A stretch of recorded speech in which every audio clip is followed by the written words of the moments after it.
What is up, guys? Schizorican here, coming at you with a Paragon deck building tutorial. So let's assume that you are starting this game from, your home menu or whatever the hell you want to call it. So we're gonna go to profile. You're gonna choose decks. I'm assuming that you're already at the level high enough that you can do it. Don't take my word for it right now, but I believe it is 5. So as of right now, which is Monday, April 18th, this is the current way to do your deck. So you're gonna go, I have an empty slot that right there, I have 2 more. I'm just gonna go hit new deck. We're gonna pick a hero. I'm gonna do a Sevarog build. This is not a character I use. I've been thinking about using it, but as you can see, it's only level 1, but whatever, hell with it. We're gonna pick him, and you can copy the cards from one of the starter decks, so you can go tank or you can go fighter. For the purposes of this, we're just gonna go right ahead and just go clean, so you're not gonna click anything else and you just hit save. This brings up the starting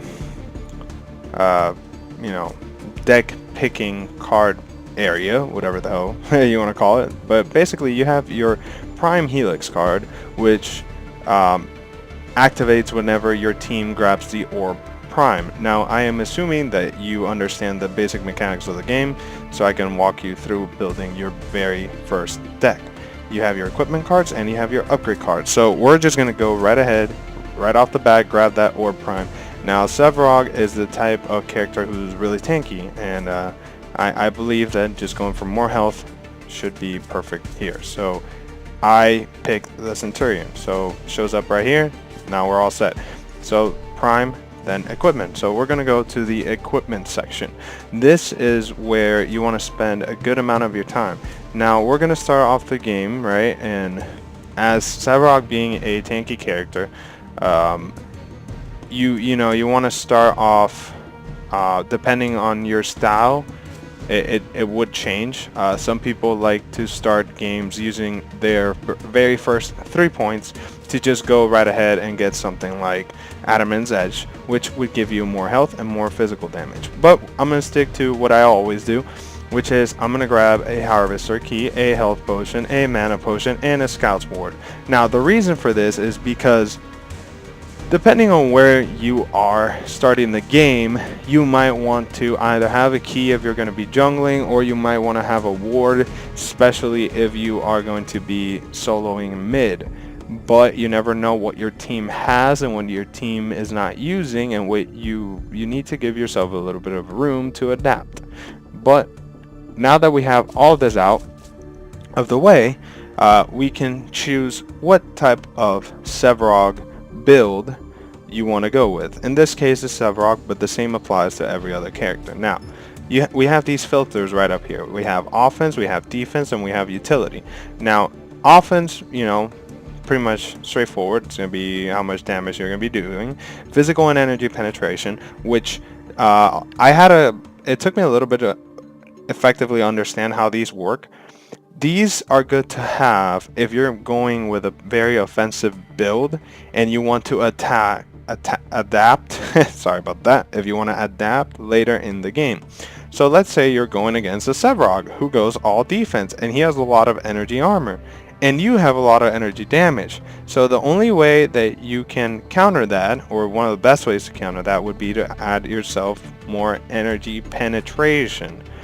But those are things that you do not want to make your main equipment cards. Those are kind of extras. So always look for physical damage or energy damage, depending which one applies to your character. Defense, which would be health, right? You have health regen, armors, and then your lifesteal, and then your utilities, which are basically your mana regen, and cooldown reduction. Now Sevarog is by no means a character that I am very in tune to use, but I am just gonna go at this with what I know. I'm just gonna go with defense, right? So I want to go with a good max health. So I take the filter out, and we have equipment cards that give me max health, so I can scroll down and get whatever it is I want. Now I gotta look at to what else I want to add to my character. So in the case of Sevrog,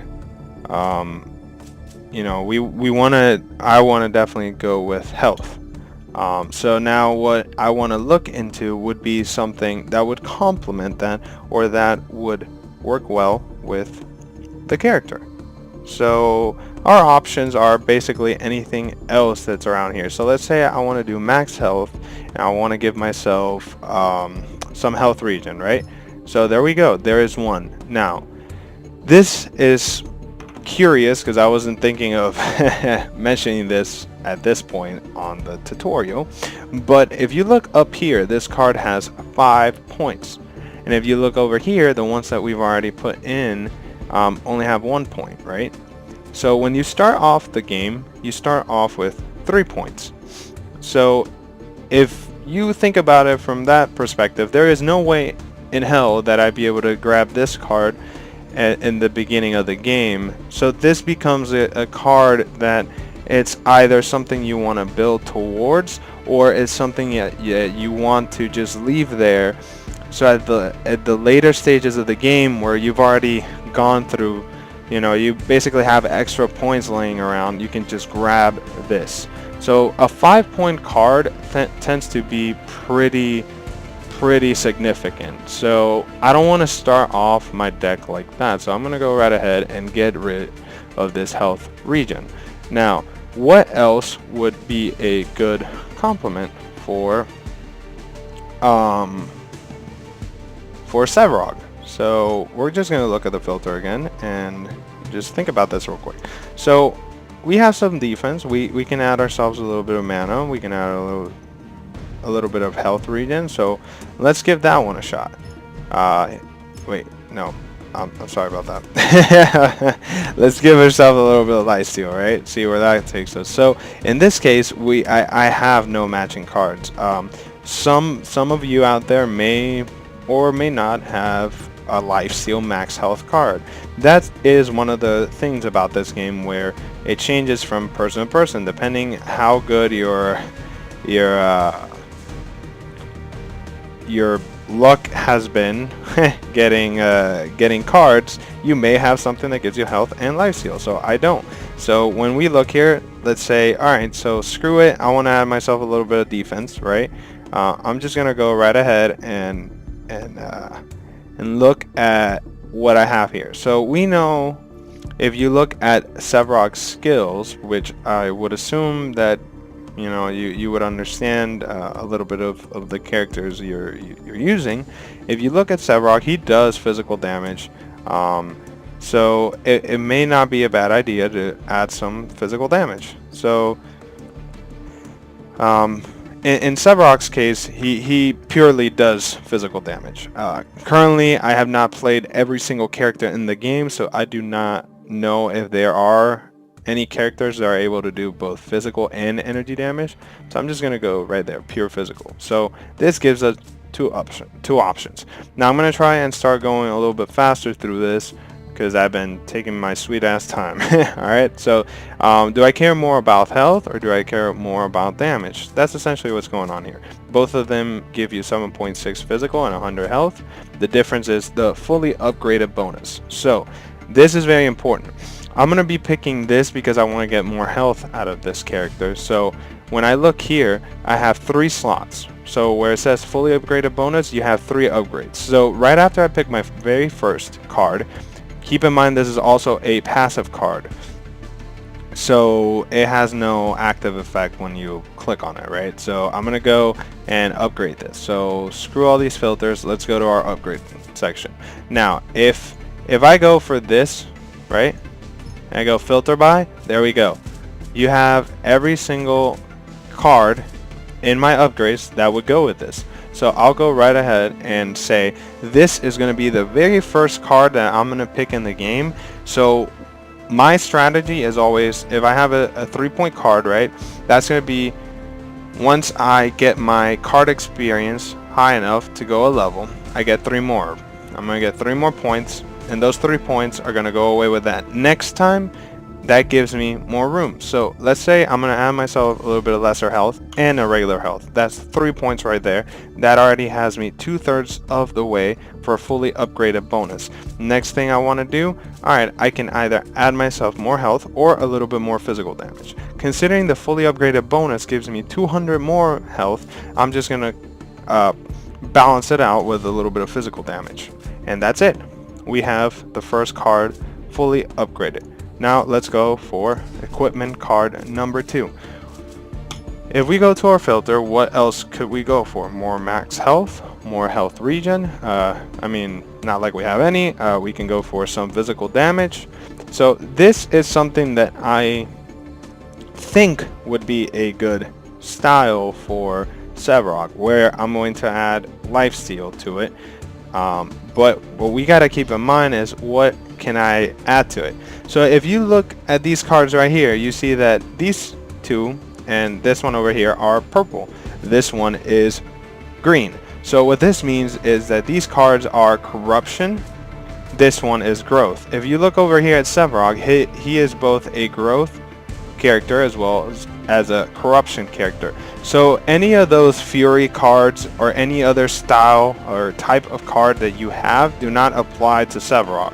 So if you have, in the case of a fury card, you have the mini nuke or micro nuke or whatever the hell that one's called, that would not work with Sevarog. So you just want to keep that in mind. The other thing that you want to keep in mind is how many of these card effects actually benefit you. So here we have some physical penetration and physical damage. This one has energy damage and energy penetration. Sevarog does not do energy damage, or for that matter require energy penetration. So it would make no sense to pick this card. Now in the case of this is a 4-point card and it only gives you lifesteal, but it has an active that gives you more attack speed. So a little bit too high. I wouldn't go with it right now, given the cards I have as well. So this right there is a 4-point card with physical damage and lifesteal. This would work perfectly with what I have in mind, but it's 4 points, so I kind of want to avoid that. So over here we see Assassin's Ward and Sorcerer's Ward. We already said Sorcerer's Ward won't work, so Assassin's Ward right there. Now what you need to keep in mind is that this is an active and it's actually a ward, just like our Scout's Ward. The difference being this is just 1 point and it's just a ward that anyone can see. These are shadow wards. They're actually hidden unless you go into the shadow plane and you're able to see them. So I'm gonna go right ahead and click on this, filter by, and here we have all the upgrades we can do. Now I don't want to build too much into my lifesteal, but enough of it. So I'm just gonna go ahead and give myself a early on increase in drain. Now with that we have that down, I am going to increase my physical damage. So my options are the major strike or the regular strike. At this point in the game, I kind of want to go for a little bit more upgrades, right? So I want to have at least one 3-point upgrade card. So my options are to either make it A, my strike, right? I could go with a major strike, or in my case I could go with a greater drain. Now keep in mind that not all of you are going to have these cards and you need to think about it thoroughly. I'm just going to go ahead and go with a 2-point strike and then a 3-point greater drain. I can add these to my card in any order during the game, but you kind of want to go in pairs. So if you pick an equipment card, you pick upgrade cards. If you pick another equipment card, pick the upgrade cards that go with it, at least for your original 6 slots. In our case, we have 3. We're going to pick 3 out of these, right? And then we're going to go over here, and we're going to go over here. So this is an Assassin's Ward, right? So when you think about it, it would make no sense to start off with a Scout's Ward and then add an Assassin's Ward. So you can either A, replace, or B, just not start with the ward, this Scout's Ward, and wait later game to add the Assassin's Ward. So you just got to keep that in mind. And your playstyle may vary and everything may change. I'm not saying follow this build for Sevarog because he is not one of my main characters. This is mostly just to show you guys how to build a deck. So I'm gonna leave it right here. I'm gonna call this the test Severog, and I'm gonna save. That right there saves your deck. You can go back and use the deck in game. This is by no means a finished deck. I just wanted to walk you guys through the thought process of how I build a deck. So the main points being, pick your prime card first. It's only one card, and it's only going to be used whenever they activate, your team activates the orb prime. Past that, pick your very starting cards. You don't have to go with all four. I just do it because I like to have it. But if you mainly play the same way every time, you can always, you know, just go with a harvester key and get rid of the ward, and then, you know, you have more to work with it. And just go through your equipment cards, read them all, think about your playstyle, think about your character, and you should be all ready to go. So if you have any questions about how to build any deck, or you have a specific type of deck in mind that you would like for me to build or showcase, please let me know down in the comments below. In the meantime, have a wonderful day, and I hope I see you guys in Paragon or in one of my streams one of these days. So take care.